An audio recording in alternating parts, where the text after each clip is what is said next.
Bonjour, Marion Maréchal Le Pen. Bonjour. Merci d'être avec nous. Vous êtes député FN du Vaucluse. Hier, le père Jacques Hamel a été égorgé alors qu'il célébrait la messe à l'église de Saint-Étienne-du-Rouvray. Votre réaction immédiate, vous l'avez exprimée sur Twitter, il tue nos enfants, assassine nos policiers et égorge nos prêtres. Réveillez-vous. C'est qui il? Il, c'est les islamistes. C'est les djihadistes, c'est ceux qui ont fait maintenant près de 250 morts depuis 18 mois. Donc c'est vrai que réveillez-vous, c'est sortez les responsables. Parce qu'on entend en permanence une forme de fatalité politique, on n'y pourrait rien d'une certaine manière.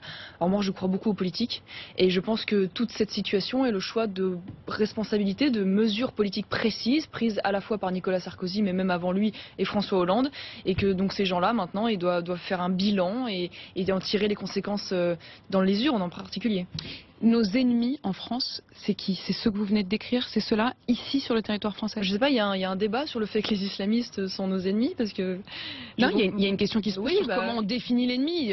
On parle de guerre et on en parle depuis pas si longtemps. Ils s'auto-définissent. Enfin, je veux dire, la guerre, c'est pas nous qui l'avons déclarée, c'est eux, manifestement. Dans leurs appels à la haine, la question maintenant, c'est de pouvoir définir le mal, donc ce nouveau fanatisme religieux qui ne date quand même pas d'hier, d'être capable de l'identifier, d'en identifier les causes, de ne pas avoir une réponse qui soit partielle, c'est-à-dire exclusivement sécuritaire, même si c'est évidemment un pan important, mais de se poser la question aussi de l'origine, de savoir comment aujourd'hui cet islamisme a pu prospérer sur le communautarisme, ce communautarisme devenant lui-même un vivier de recrutement, sur une immigration de masse, sur une politique d'acquisition de la nationalité particulièrement laxiste, qui a fabriqué, semble-t-il, des Français qui n'en sont pas et qui sont même devenus des ennemis de l'intérieur. La question c'est aussi, est-ce qu'on est précisément dans ce qu'on appelle une guerre de religion? Est-ce que pour vous c'est le cas? Non, je dirais pas. Je pense que c'est une guerre identitaire, principalement. Je vous le dis parce que donc c'est moins une question de religion qu'une question d'identité. Je pense qu'il y a une grande dimension identitaire. Je pense que ce fanatisme religieux et la traduction aussi d'une carence identitaire de ces personnes qui voient un nouveau moyen d'identification parce qu'ils n'ont pas été capables ou parce qu'on n'a pas réussi à leur imposer en réalité le modèle culturel français de l'assimilation.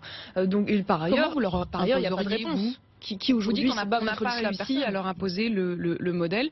Vous leur imposeriez comment? Je pense qu'il y a plusieurs choses. Déjà, je pense qu'il y a eu un manque de volonté parce que pendant des années, nos élites ont fait l'apologie du multiculturalisme. Ils ont considéré. Oui, mais vous, là, je comprends bien ce qui s'est passé avant, mais vous feriez comment? Je vais en tirer les conséquences parce que moi, précisément, je réfute le multiculturalisme comme une richesse. Je considère qu'il peut y avoir évidemment de très belles cultures à l'étranger, mais je considère que la seule culture qui devrait avoir droit de cité en France est la culture française et que l'on a laissé tolérer l'importation de cultures étrangères qui sont parfois d'ailleurs radicalisées, dans lesquelles ces personnes se sont enfermées.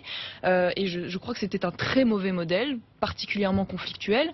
J'ajouterais à cela aussi une forme de mépris de la France, d'ailleurs diluée, on va le dire, par les élites souvent ou par l'éducation nationale, une repentance perpétuelle, la volonté de mettre toujours en exergue certains épisodes qui ont enfermé ces jeunes dans le mépris. Là, vous condamnez ce qui a été fait d'après vous et les causes. Oui, mais je vous demande ce que vous feriez. Les conséquences directes, en fait, c'est de faire une révolution intellectuelle. C'est-à-dire, à partir de là, évidemment, de sortir de cette politique migratoire, c'est-à-dire d'avoir maintenant une politique d'acquisition de la nationalité beaucoup plus stricte, avec la suppression du regroupement familial, la suppression du droit du sol et des conditions d'acquisition de naturalisation beaucoup plus exigeantes qu'elles ne le sont. Vous parlez de Français de papier. Oui, je pense. C'est quoi les Français de papier? Donc ça veut dire qu'il y a des vrais Français puis il y a des faux Français? Les gens manifestement ont la nationalité française. Est-ce qu'ils sont pour autant véritablement français? Je ne le crois pas.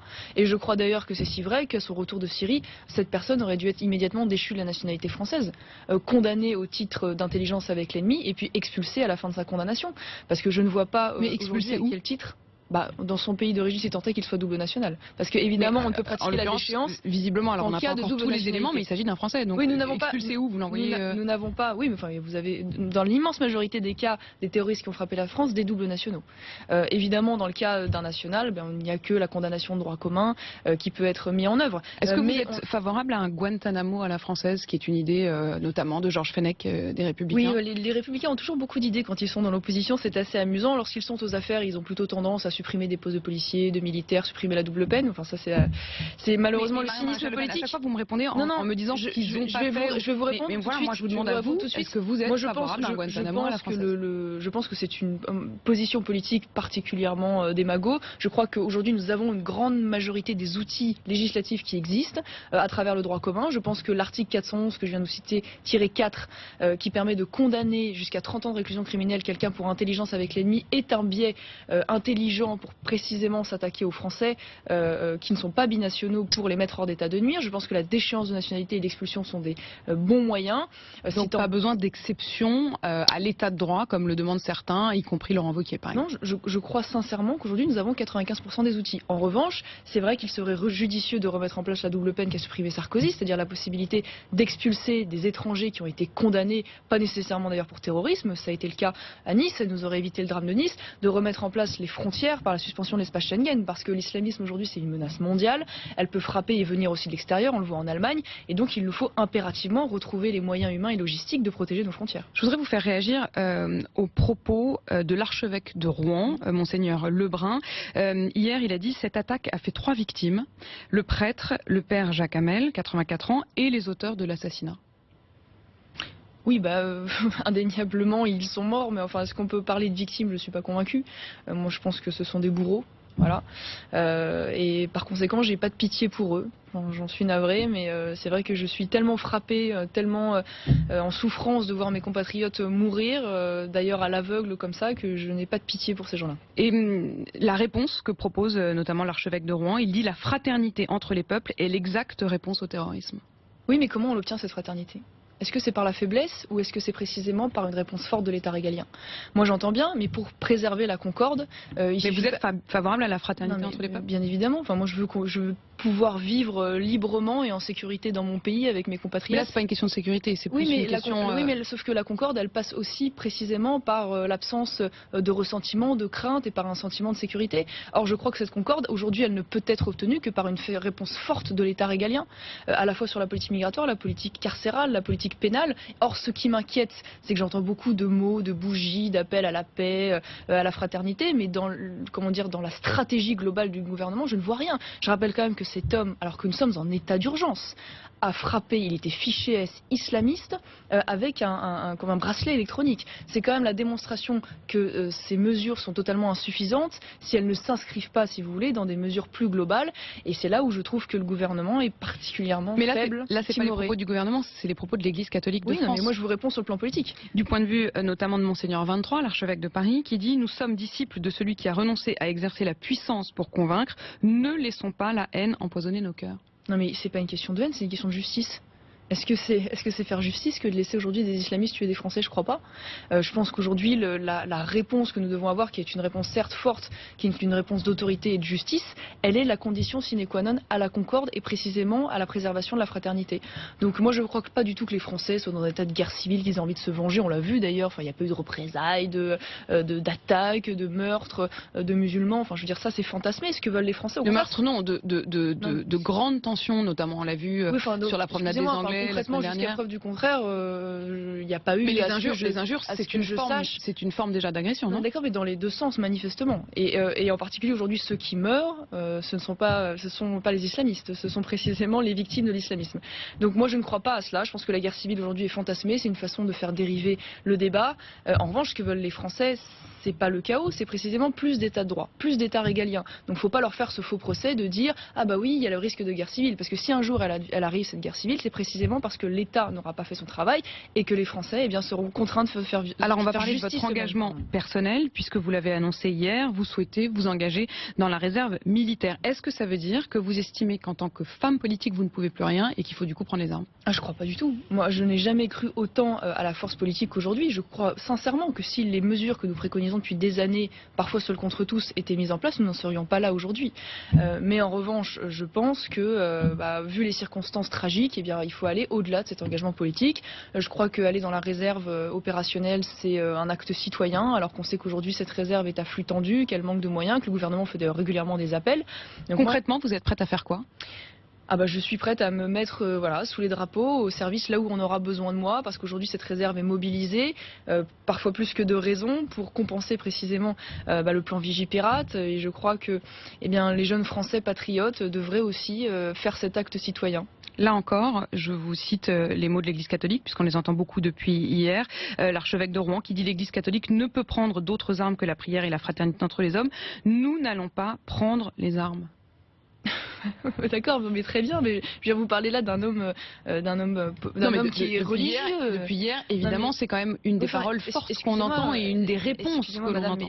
C'est pas moi qui ai déclaré la guerre. Voilà. Aujourd'hui, tout le monde précise que nous sommes en état de guerre. Donc, de deux choses l'une. Soit on accepte cet état de fait sur lequel manifestement tout le monde s'accorde, et dans ces cas-là, la personne qui ne résiste pas se rend complice. Parce que la neutralité n'est pas possible dans un état de guerre. Eh bien, je crois qu'aujourd'hui, malheureusement, c'est le combat d'une génération qui nous attend. Donc, il y a une réponse politique qui est indispensable et qui est urgente. Et puis, il y a aussi, pourquoi pas, une réponse citoyenne en se mettant physiquement au service de cette cause et de cette résistance. Sur les réponses politiques, Éric Ciotti ce matin sur BFM TV parlait de l'expulsion de tous les étrangers fichés S pour radicalisation et de tous les étrangers condamnés pour des délits graves. Finalement, là-dessus, vous êtes d'accord? Ah oui, c'est la moindre des choses, mais il n'y a qu'un seul malheur, c'est qu'en l'occurrence, Éric Ciotti, qui est l'un des collaborateurs de Nicolas Sarkozy, eh bien, a donc participé à la suppression de la double peine. Pas la suppression, l'aménagement. L'aménagement, enfin sa restriction de fait, c'est-à-dire de la possibilité d'expulser précisément des étrangers qui ont été condamnés pour des délits graves ou des crimes de droit commun. Donc moi j'entends très bien, je suis totalement d'accord avec ça, mais j'aimerais que lorsqu'ils sont aux affaires, eh bien, ils soient cohérents. Mais ça me paraît évidemment la moindre des choses. Et pourquoi est-ce que vous, aux affaires, vous seriez plus cohérent qu'eux? Ah, peut-être parce que déjà, on a eu la capacité d'anticipation sur tout ce qui est en train de se passer, parfois sous l'opprobre général. Donc on peut quand même nous reconnaître cette cohérence-là. Et puis par ailleurs, nous sommes les seuls à proposer un certain nombre de choses aussi sur la lutte contre l'expansion de l'islamisme. Vous iriez plus loin? Sur la lutte contre l'expansion de l'islamisme, évidemment la fermeture des mosquées radicales, l'expulsion des imams radicaux. Et ça c'est déjà autorisé. C'est autorisé, mais ce n'est pas fait. Et la dissolution de l'UOIF, parce que je crois qu'aujourd'hui, sur les causes de l'expansion de l'islamisme, on se refuse à voir qu'il y a aujourd'hui des organisations qui sont ambiguës, qui sont classées comme branche des frères musulmans, classées voire même interdites dans certains pays parce que considérées comme terroristes, et qui sont des leviers de radicalisation, à travers notamment des associations qui tiennent un double discours, mais aussi des amitiés ambiguës avec des pays comme le Qatar et l'Arabie Saoudite qui investissent aussi dans nos banlieues et qui sont les vecteurs aussi, je crois, d'une lecture de l'islam particulièrement radicale qui, à mon avis, n'est pas saine. Donc on supprime l'UOIF, et qui on a comme interlocuteur pour l'islam de France? En tout cas, certainement pas les frères musulmans. Ça, c'est une évidence. La difficulté que nous avons aujourd'hui avec l'islam, c'est qu'ils n'ont pas de clergé. Donc nous avons beau vouloir, à travers le cadre républicain, avoir un interlocuteur, eh bien cet interlocuteur peut ne pas être reconnu par d'autres musulmans. En revanche, nous pourrions mettre en place, et ça nous le demandons depuis très longtemps, donc c'est pour ça que je me félicite qu'aujourd'hui d'autres élus politiques le demandent, un consistoire pour les musulmans de France. C'est ce que disait d'ailleurs Benoît Apparu à ce même micro hier. J'en suis ravie. Ça fait 3 ans que nous, on le demande, en expliquant aujourd'hui qu'il y a des valeurs non négociables, voilà, que ce soit la possibilité de changer de religion, l'égalité entre les hommes ou les femmes, des choses qui sont incontournables, indispensables, et que les personnes qui se refusent à les accepter publiquement sans ambiguïté ne sont pas les bienvenues en France. Qu'est-ce qu'on fait avec elles? On ne les maintient pas en France. Mais si elles sont françaises. On ne les maintient pas en France. Je vous repose cette même question parce qu'à chaque fois on se heurte quand même à, bien sûr, mais là, cette réalité. En l'occurrence, je vous signale quand même que 2 tiers des imams en France sont étrangers. Et sont même d'ailleurs financés par l'étranger. Donc il y a aussi des questions à se poser du point de vue du financement aujourd'hui du culte musulman, qui est manifestement totalement dépendant d'un certain nombre de pays dont je vous le disais qu'ils ont des rapports assez ambigus. Donc il y a aussi, à mon avis, nous avons demandé une commission d'enquête précisément sur le financement du culte musulman en France, parce que je crois qu'il y a un peu des guerres d'influence qui sont assez malsaines et qui participent de cette radicalisation. À droit constant, vous dites qu'on peut avoir les outils. Est-ce que, au-delà de la question du droit, l'application et la réalité de la justice aujourd'hui, est-ce qu'il faut changer le fonctionnement de la justice aujourd'hui? Je pense qu'il y a une idéologie qui a été assez mortifère aujourd'hui, je dois le dire, dans la justice française, qui tient probablement aussi aux consignes qui ont pu être données par le gouvernement, aux circulaires qui ont pu être passées, entre autres par Madame Taubira, mais aussi qui tient à la formation des magistrats.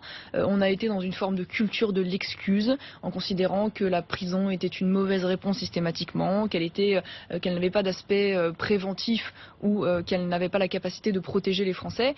Je pense qu'il faut revenir là-dessus. Je crois qu'aujourd'hui, les peines hors les murs, telles qu'elles ont été défendues d'ailleurs hier par Madame Dati et également par Madame Taubira. Vous les mettez toutes les deux dans le même sac? En tout cas, Madame Dati a été, dans sa réforme, le prémisse de la loi Taubira qui a permis l'élargissement des possibilités des peines hors les murs. Or, nous savons aujourd'hui qu'il y a des défaillances de contrôle, que ça n'est pas véritablement efficace. Je crois qu'il y a aussi une révolution intellectuelle à mener dans la justice, parce que sans justice exemplaire, évidemment, tous ces outils législatifs ne peuvent pas être utiles. Néanmoins, on pourrait également remettre en place les peines planchées pour les récidivistes. Vous remettriez en place les peines planchées? Je pense que c'est extrêmement important important. Je pense aussi qu'il faut supprimer les remises automatiques de peine, qui fait qu'aujourd'hui une partie des terroristes qui ont frappé auraient dû être derrière les barreaux au moment où ils ont commis leurs actes, mais que bénéficiant de ces remises automatiques, ils ne sont parfois même pas allés jusqu'à la moitié de leur peine. Donc il y a un ensemble d'aménagements à faire, mais tout ça c'est de la pure volonté politique. Donc une fois de plus, vous dites les outils ils existent, les lois elles existent, la question c'est ensuite l'application. 95% en tout cas.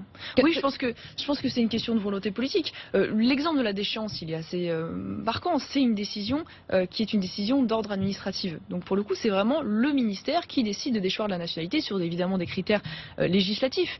Mais là, qu'est-ce qui pourrait empêcher cela? La fermeture des mosquées radicales, de la même manière, il est tout à fait possible au préfet d'aller au bout de cette volonté politique. Donc moi, je crois surtout qu'il y a une forme de, je sais pas, d'idéologie, la peur de faire de l'amalgame, alors qu'au contraire, moi je pense que les Français de confession musulmane attendent précisément de nous que nous fassions cette distinction et que nous luttions contre l'islamisme. Est-ce que vous pouvez dire aujourd'hui, Marion Maréchal Le Pen, que si le FN était au pouvoir, le massacre de Nice, l'assassinat d'hier n'aurait pas eu lieu? En tout cas, pas selon ces modalités-là. Je ne peux pas vous dire qu'il y a un risque zéro, c'est évident, surtout quand on voit que ce terrorisme aujourd'hui est protéiforme et frappe partout et selon des méthodes très différentes. Donc vous, au pouvoir, le terrorisme continuerait à exister. Ça ne disparaît pas. On n'a pas de baguette magique, mais en revanche, il n'y a pas de fatalité. On peut lutter contre, et selon ces modes opératoires-là, il n'aurait pas pu avoir lieu, puisque les terroristes de Nice auraient été expulsés après sa première condamnation, et que nous n'aurions pas toléré qu'en revenant de Syrie, nous nous contentions d'un simple bracelet électronique, évidemment. Est-ce que, comme Donald Trump, vous pensez que la société française est, je cite, totalement gangrénée par le terrorisme? Je pense qu'aujourd'hui, il y a une expansion de l'islamisme et de sa traduction terroriste, en effet, qui est bien avancée dans certains quartiers. D'ailleurs, il suffit pour s'en convaincre d'écouter ce qu'avait dit ce secrétaire d'État socialiste, qui parlait de centaines de Molenbeek en France. Le ministre de la ville. Oui, absolument. Absolument. Et je crois que malheureusement, c'est le combat d'une génération qui nous attend. Mais il ne faut pas uniquement se traiter le problème en aval, si je puis dire, en amont, pardon, mais il faut aussi le traiter en amont, c'est-à-dire les causes. Et c'est là où je pose aussi la question de l'identité et de l'immigration. Parce que je vous dis, la réponse exclusivement sécuritaire m'apparaît pas suffisante. Il y a une question identitaire, il y a une question culturelle. Il faut avoir le courage de se la poser, sinon nous serons encore tués, malheureusement. Je vous citais Donald Trump à l'instant. Est-ce que pour vous, c'est un modèle? Non, je dirais pas que c'est un modèle. Je dirais en tout cas que c'est probablement un candidat moins néfaste que ne le serait Hillary Clinton. Moins néfaste. Donc si vous étiez aux États-Unis, oui, c'est évidemment lui que vous soutiendriez. Je le vois par rapport aux intérêts de la France, je le vois par rapport à la géopolitique qu'il défend, la vision du monde multipolaire, par le refus d'avoir une ingérence ou une vision particulièrement belligérante à l'étranger, comme le défend Hillary Clinton dans la tradition des États-Unis depuis maintenant plusieurs années. Donc à ce titre, dans le cadre des intérêts français, il m'apparaît être un meilleur candidat. Patrick Calvar, le patron du renseignement français, a déclaré juste avant Nice « La confrontation entre l'ultra-droite et le monde musulman est inéluctable ». Oui, mais moi j'y crois pas à ça. Franchement, je pense que c'est des sujets de diversion. C'est une façon en fait, de ne pas avoir à parler du sujet, de désigner d'autres responsables, d'essayer de trouver d'autres inquiétudes. Cette confrontation, on l'entend bien dans votre discours. Oui, mais, je veux dire, ce qu'ils définissent comme l'ultra-droite aujourd'hui en France, c'est 1000 personnes qui sont totalement désorganisées, qui ne représentent rien, qui sont toutes pour le coup ultra surveillées par le gouvernement. Donc très sincèrement, moi, je n'ai pas cette inquiétude-là. Est-ce que vous n'avez pas peur qu'une partie de vos troupes, y compris pour le coup du Front National, des électeurs du Front National, puissent être dans cette confrontation? Non, je ne crois pas du tout. Et je dois dire que moi, je suis assez admirative d'ailleurs de la sérénité des Français par rapport à ce qui est en train de se passer. Et je pense d'ailleurs que le Front National est aussi un moyen de préserver la concorde. Parce que c'est un moyen, à travers les unes et à travers la voie démocratique précisément, de pouvoir changer les choses. Alors que si nous n'étions pas là, peut-être en effet, y aurait-il beaucoup plus de colère. Donc pour vous, la guerre civile, c'est si vous n'y êtes pas? Je pense que la voie politique est une voie précisément qui permet d'éviter la guerre civile. Parce que les gens se font justice eux-mêmes si l'État régalien n'assure plus cette justice. Et pour autant, vous dites que vous allez prendre les armes? Je ne suis pas en train de vous dire que je vais prendre les armes, je suis en train de vous dire que je fais un acte citoyen en mettant, excusez-moi, mais vous critiquez le fait d'aller sous les drapeaux, non, je me demande de se mettre au service de l'armée. Le service de l'armée, je me demande où est-ce que vous vous sentez le plus utile. Non, mais je pense que c'est complémentaire, voilà. Et je crois qu'au contraire, aujourd'hui, l'armée, elle est au service des intérêts de la France et de sa sécurité, donc je vois pas en quoi c'est critiquable aujourd'hui d'aller précisément apporter son aide à cette armée. Merci Marion Maréchal Le Pen. Merci à vous.